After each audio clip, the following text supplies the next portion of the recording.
1 2 3 1 2 3 ஜாலியா இருக்க இல்ல? நாம எல்லாரும் வெளியே போலாமா? போலாமா? போய் எல்லாரையும் கூட்டிட்டு வா. அம்மா அம்மா நம்ம எல்லாரையும் அப்பா வெளிய கூட்டிட்டு போறேன்னு சொன்னாங்க. ரெடியாகுங்க. சரி கண்ணா.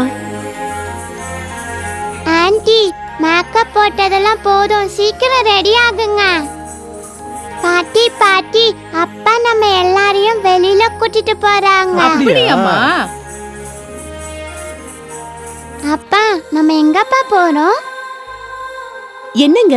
நம்ம திருவள்ளூர் ஸ்ரீகுமரன் டெக்ஸ் பழைய கடைக்கு பக்கத்திலேயே புதுசா பிரம்மாண்டமா இன்னொரு கடையை ஓபன் பண்ணிருக்காங்க. அப்படியா? ஆமா, சின்ன குழந்தையில இருந்து பெரியவங்க வரைக்கும் 5 மாடி கட்டடத்துல ஒவ்வொருத்தருக்கும் தனித்தனி பிரிவா வச்சிருக்காங்க. ஓ, இனிமே நாம சென்னை வரைக்கும் அலைய வேண்டிய அவசியமே கிடையாது. எதுவா இருந்தாலும் இங்கே வாங்கி. ஸ்ரீகுமரன் டெக்ஸ் திருவள்ளூர். சின்னதா ஒரு ஷாப்பிங் போலாமா?